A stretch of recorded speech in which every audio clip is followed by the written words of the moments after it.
would line up or I would fight these guys for these type of money anyways. Until they no more choice. You know what I mean? If they give me a non-ranked guy after I win this next fight, so be it. Download the AllStar app. Make your picks for UFC fights, challenge your friends, level up and win prizes. Link in description. Get it now. Let's start with your last performance, Bellator 295 in Hawaii, Adley Edwards. I watched it very, very closely, and it was a precision performance. When you look back at it now, was it one of your best? Yeah, I would say that's my best performance, cleanest performance yet. That's everything that I've been working on the past couple of years since being in Vegas. And I feel like that just shows like a glimpse of my capabilities. Because of his style, that brought out those things. But yeah, I just feel like I'm like a created player in a video game. I can adapt to anything with my abilities, my style, my athletic ability, like my natural gifts, and the coaching that I have. With the mental capacity that I put in this game. Was there anything that was tricky about him?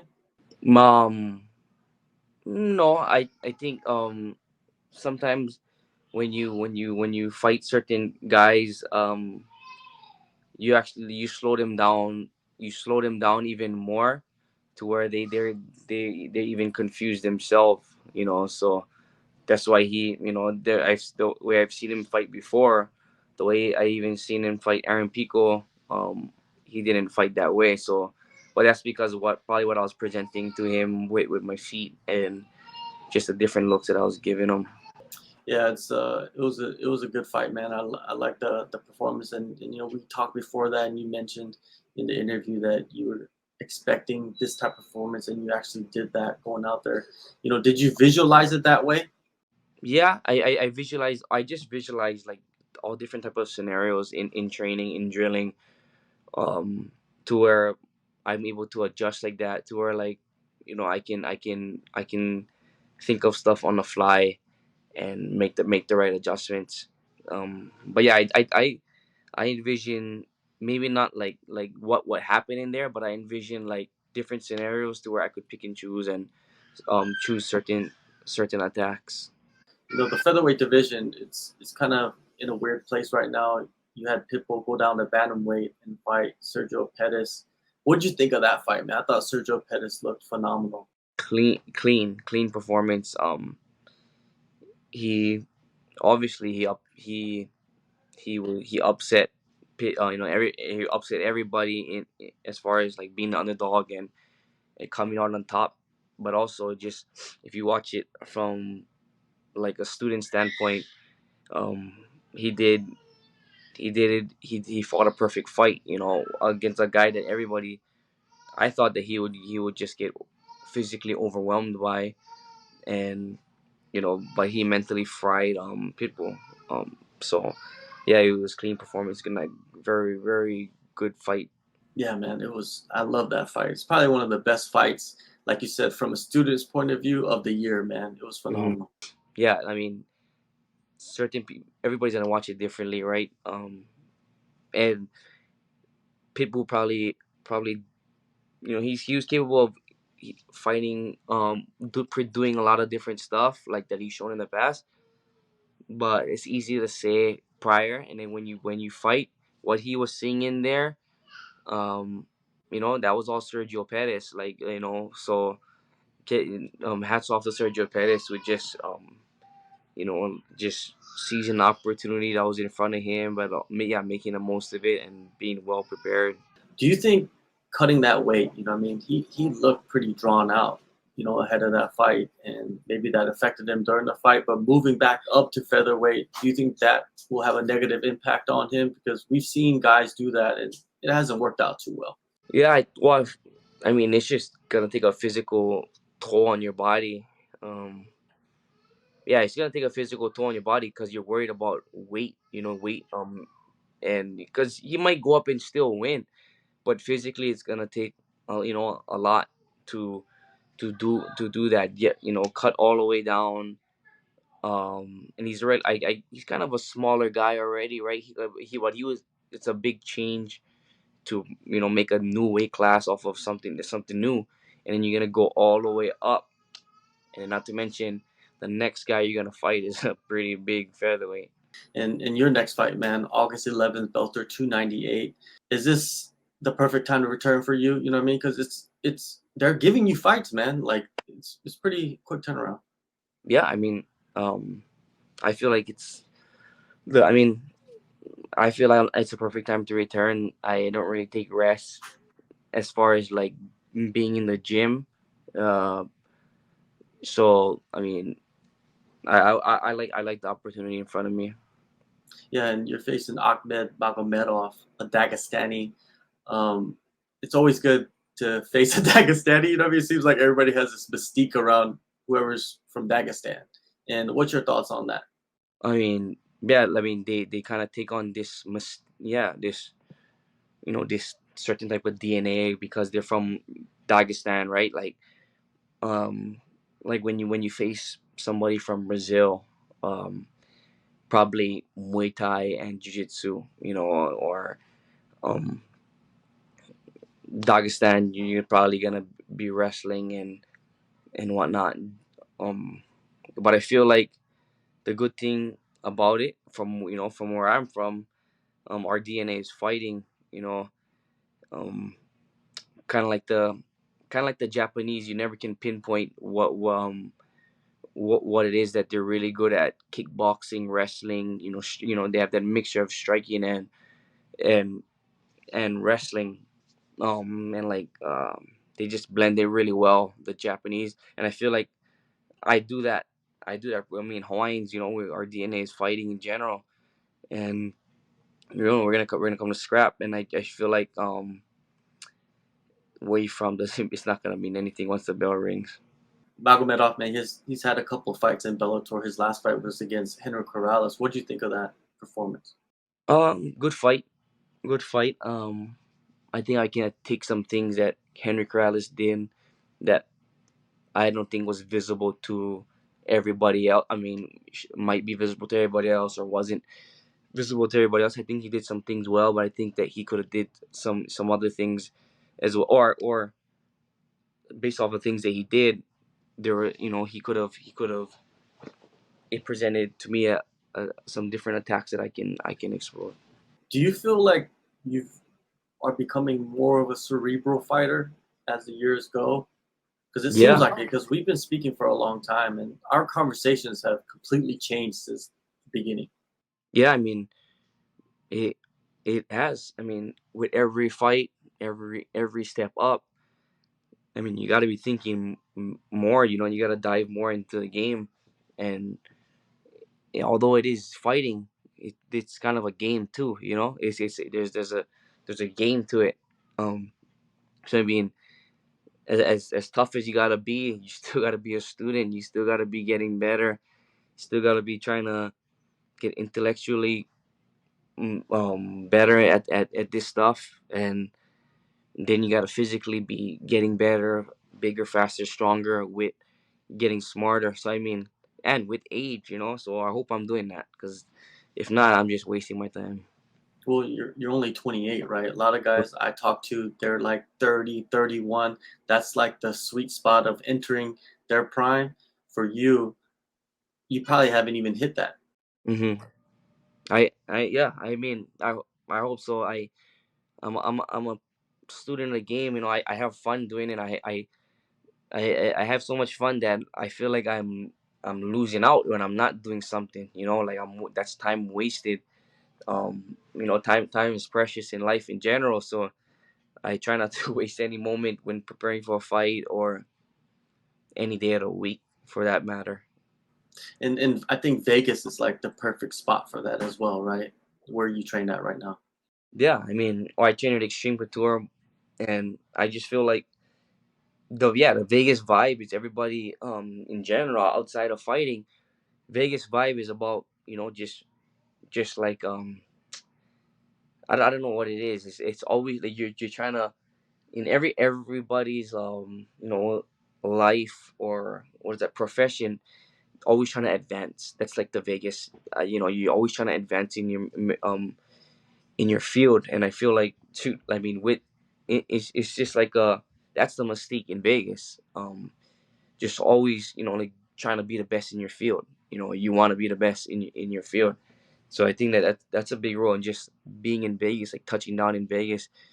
I just want to. I mean, regardless, but like just I always want to get better. But being in Vegas, you're just surrounded by people that want to be the best nurses, surrounded by people that want to be the best coaches, or NFL football players. You can find them here, and it's just a good vibe to be around. That everybody's striving to be great in what they do. How important has it been for you to be around like the best crew of fighters as well? You know what I mean? Because there's a lot of fighters there. There's a lot of little groups, cliques, I guess, so to say. And you kind of have allowed yourself to, especially Jeremy Kennedy, man. We talk about him a lot, but he's one of the best dudes I've ever met. Just person. Person, yeah, I think that's why we're so compatible. I mean, we like polar opposite as far as like where we come from, like our upbringing and whatnot. But I don't know, we just click. We're opposite. Our fighting styles are like, you wouldn't even think that we being training partners, but we complement each other really well. Um, but yeah, like just that alone, like just meeting somebody like him who's just as hungry as me, who who feels like he has to work so hard to achieve what he got to do. Like he's a like a he's like a freak when it comes to getting better. And never settling. Realize, always trying to find the next flaw in your own game. That's what you get. I mean, that's what me and him, have really well, and we're like polar opposites. His body type, athletic abilities, um, but and then where we come from, you come to Canada. I'm from Hawaii, and he has no kids. I'm about to have 5. You know what I mean? But we get along really well. He helps me out a lot. I help him as much as I can, and but yeah, we when it comes to like trying to be great in this sport, we're trying to figure it out. And we that's I find very few people like him in this game. You got another kid on the way? Yeah. Damn, man. You know what I mean?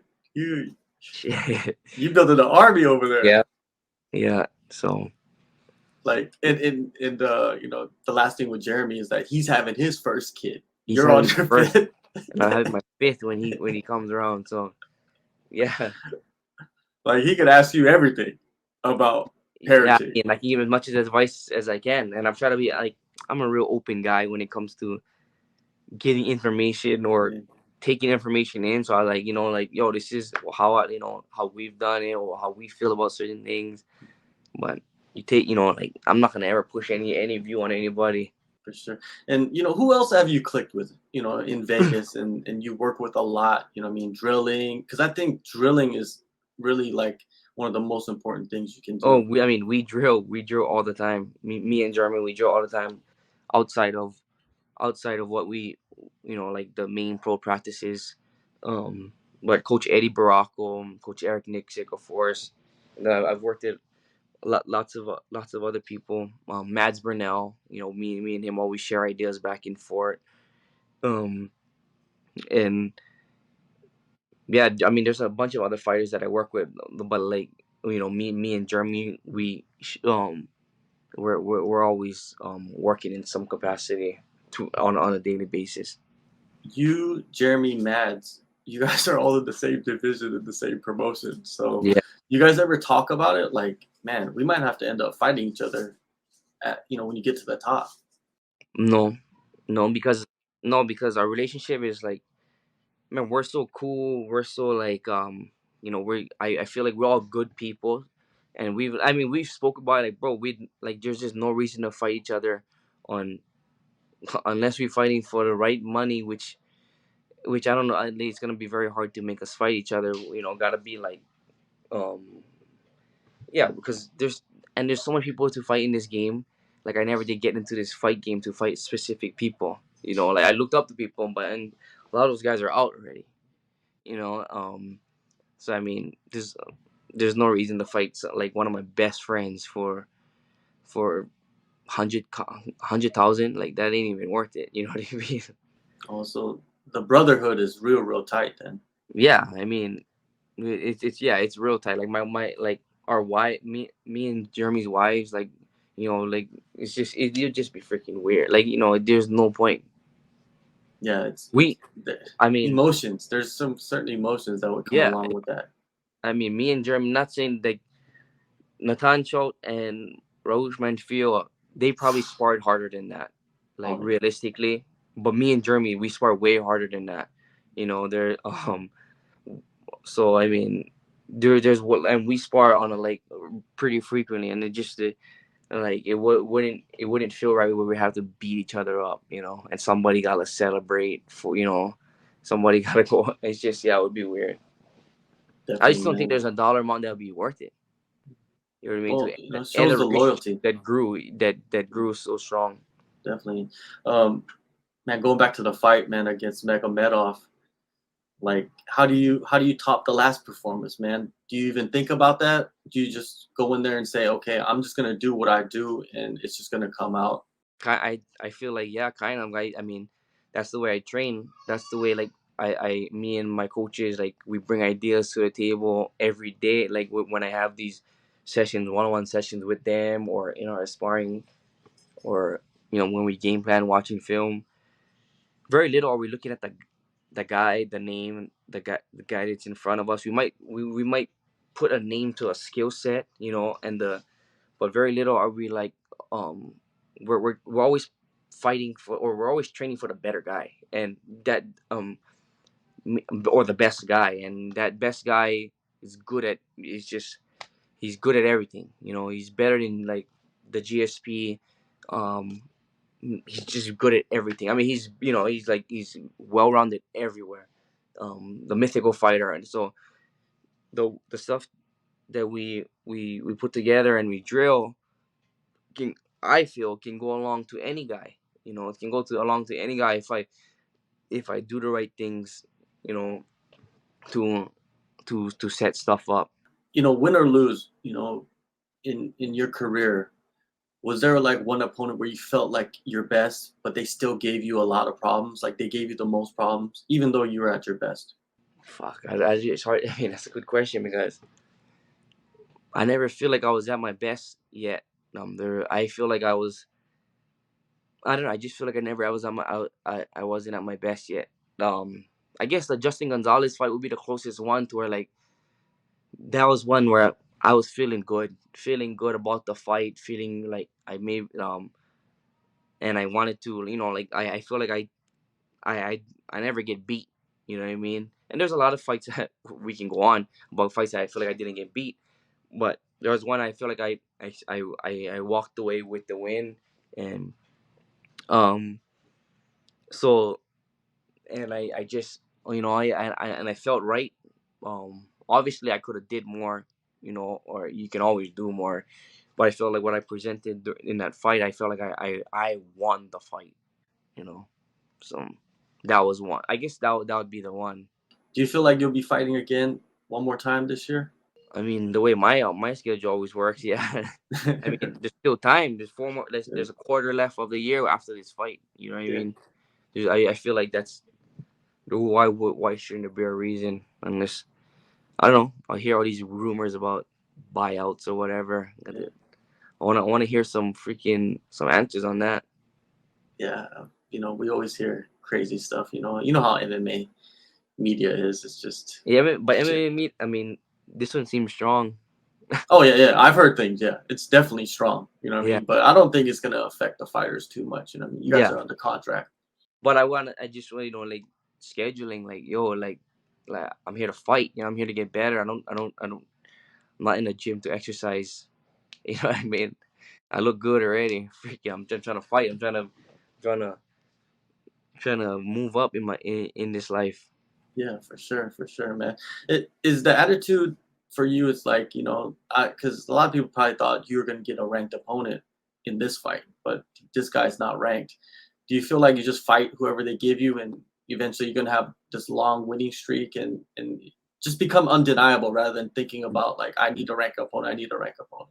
Yeah, I think so. Or that's the mentality I'm sticking with already. Because until the money is right, calculates, they're gonna put the rank guy in front of me. Because I was with that mentality with the UFC, like not necessarily a rank guy, but I was looking always a bigger thing, like right now, right now, right now.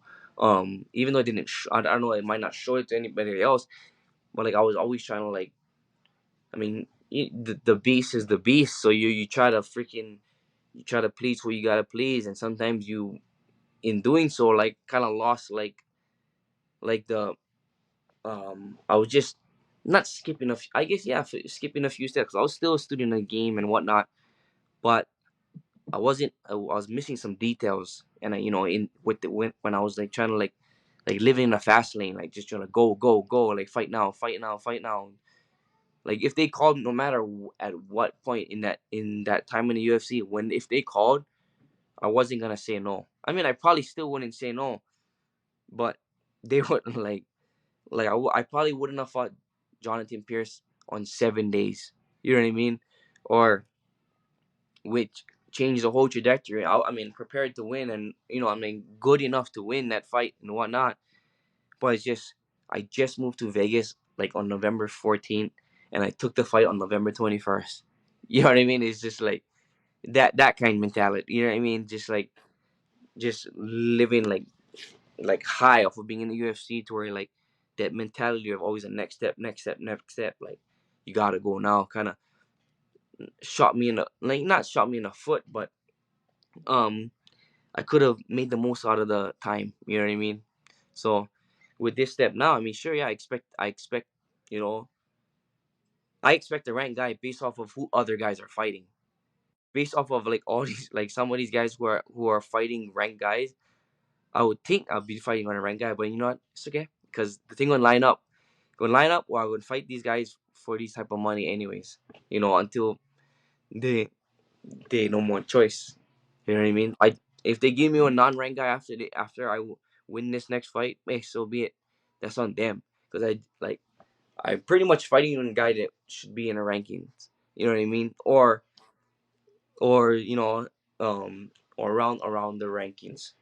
Yeah, undeniable, man. That's all it is. Make yourself undeniable. And then if I'll, I win this fight, there's three solid, or four out of my last five fights, was like back to John De Jesus, and then I fight Justin Gonzalez, lose a split, and then I if I win this fight, there's 3 wins in a row. I mean I can line up some names coming yeah, to other guys, but if you don't want to put me on the ranks, guys, hey, so be it. yeah, The man. money will line up eventually. For sure, man. August 11th, Bellator 298, South Dakota. All the best to you, Kai, the family, the kids, the newborn, the fifth one coming. You know what I mean? You got a basketball team at the house. All good, right? All good. It's funny because like when we were walking at the gym, Coach Eddie and Jeremy, like we were doing like a fight simulation on Saturday, so you know, packing up and whatnot, leaving the gym, and Coach Eddie and Jeremy like, all right, let's go, or like we're all walking out the door together, all together, and then they look at each other and they look at the kids and us in the back. They go, all right, let's go, team, and they both say it simultaneously. It was fucking hilarious.